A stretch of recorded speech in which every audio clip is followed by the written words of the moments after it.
नमस्कार मित्रों, कृष्ण जन्माष्टमी के दिन हैं और जन्माष्टमी का दिन एक नहीं होता। ये समारोह लंबा चलता है।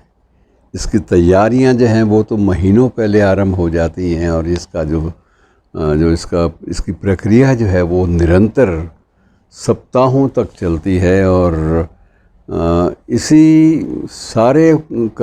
सारे कार्यक्रमों में एक विशेष कार्यक्रम जिसका उल्लेख करना बड़ा ज़रूरी है वो है फूल बंगला, कृष्ण जी के फूल बंगले। कृष्ण जी के फूल बंगले जो हैं ये वृंदावन की एक विशेषता है।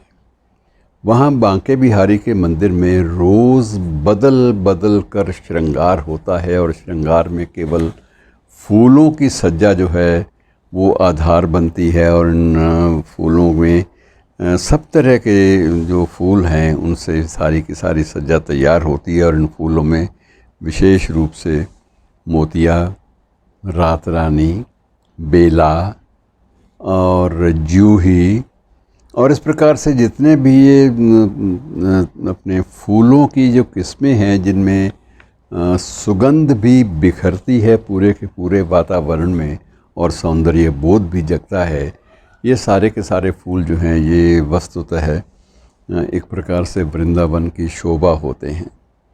और ये सिलसिला जो है ये काफ़ी अरसे तक चलता है। और फूलों का बंगला का मतलब यही होता है कि श्री कृष्ण जहाँ पर विराजमान हैं उस स्थल को केवल फूलों से सजाया जाता है। और सबसे बड़ी बात जो है इसका संबंध जोड़ा जाता है सूरदास के काव्य से। और काव्य से संबंध जो है वो इसलिए भी विशेष रूप से महत्वपूर्ण है कि एक बार कहा यह जाता है कि सूरदास जी के जो गुरु थे वल्लभाचार्य, उनको भी बड़ा आश्चर्य होता था कि ये तो जन्मांध हैं श्रीमान जी, और जन्मांध होते हुए भी एक एक फूल की, एक एक सज्जा की जो डिस्क्रिप्शन, जो उसका वर्णन शब्दों में जिस ढंग से सूरदास बांधते हैं वो अद्भुत है। और ये बिना देखे संभव है ही नहीं कि उसका वर्णन इस तरह किया जा सके। और ये निश्चित है कि ये सूरदास जन्मांध हैं।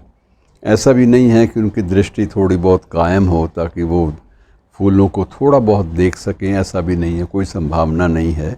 और जब ये सब कुछ होता नहीं है तो ये अंतर की जो आँखें हैं उनके भीतर के जो नेत्र हैं किस तरह से वो अपनी सारी सीमाओं का अतिक्रमण करते हुए बाहर भी देख लेते हैं।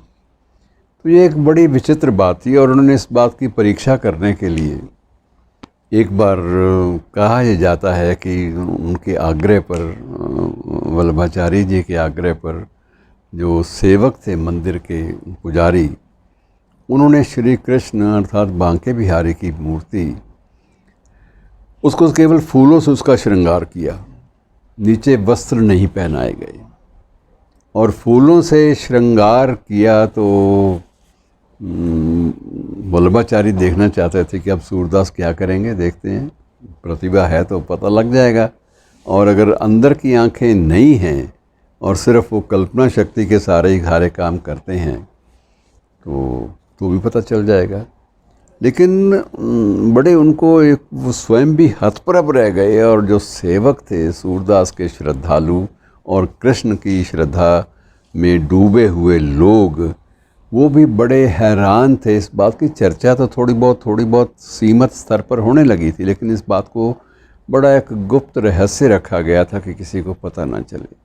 और जो लोग श्रद्धा में डूबे हुए हैं भक्तजन, वो इस बात की ओर बहुत बारीकी की ओर जाते ही नहीं हैं। उनको तो दोनों हाथ उठाकर और श्री हरि से सब कुछ मांगना होता है। उनकी कई बार तो उनकी आंखें भी मुंद जाती हैं और इतनी श्रद्धा भाव से वो वहाँ बांके बिहारी के मंदिर में कभी जाएं तो आप देखिएगा। अब हुआ ये कि जब सूरदास से कहा गया कि मुझे आज आप वर्णन करेंगे, इस नित्य प्रति आप करते रहे हैं, 9 दिन लगातार करते हैं, तो आज भी ज़रा वर्णन का आपने पद नहीं दिया। तो सूरदास ने थोड़ी देर सूरदास मुस्काए और वो मंतव्य गुरु का भी समझ गए। कहीं ना कहीं उनको लगा कि गुरु आज मेरी कोई ना कोई परीक्षा लेना चाहते हैं। और उन्होंने जो पद रचा और जो गाया वो पद था कि आज हरि देखे नंगम नंग। कि आज हरि देखे नंगम नंग, ये पूरा का पूरा पद मैं यहाँ प्रस्तुत नहीं करूँगा। तो वो बताते हैं कि आज मैंने हरि को नंगा देखा यार। तो एक प्रकार से एक श्रद्धा की भावना की एक अति देखिए कि सूरदास ने अपनी अंधी आँखों से भी और भीतर के नेत्रों से ये बात देख ली कि मुझे किस रूप में क्या प्रस्तुत करना है। ठीक है, तो ये जो है स्थिति, ये स्थिति ऐसी एक विचित्र स्थिति थी जिसका उल्लेख करना बहुत ज़रूरी है।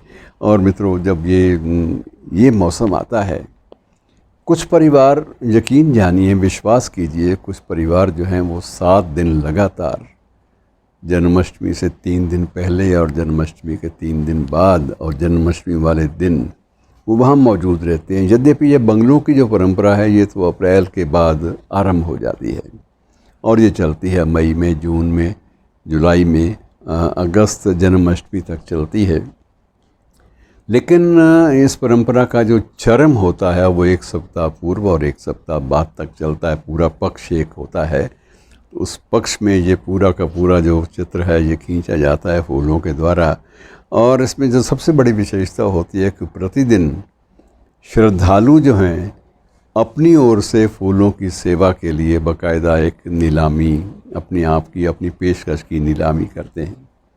उसमें जितने भी वो सारे के सारे अपने संसाधन हैं, सारे संसाधनों को दाव पर लगाते हैं कि अपने इष्ट की सेवा तो हम किसी भी सीमा तक जाकर करेंगे। और एक एक दिन की साज सज्जा, क्योंकि उस दिन ये जो फूल हैं ये वहाँ तो होते नहीं हैं, वृंदावन में तो फूलों की खेती इस स्तर पे नहीं होती। और विशेष रूप से अलग अलग तरह के फूल जो हैं, जूही के फूल हैं, बेशक बेला के हैं या रात रानी के हैं या मोतिया के हैं, ये 4 तरह के फूल ज़्यादा वहाँ लाए जाते हैं। इन्हें तो बाहर से ही मंगवाना पड़ता है और ये सारा का सारा सिलसिला कोई 1-2 थैलों में नहीं होता, ये ट्रकों में आते हैं, क्योंकि ये श्रृंगार तो ट्रकों में लाकर ही पूरे के पूरे परिसर का होता है।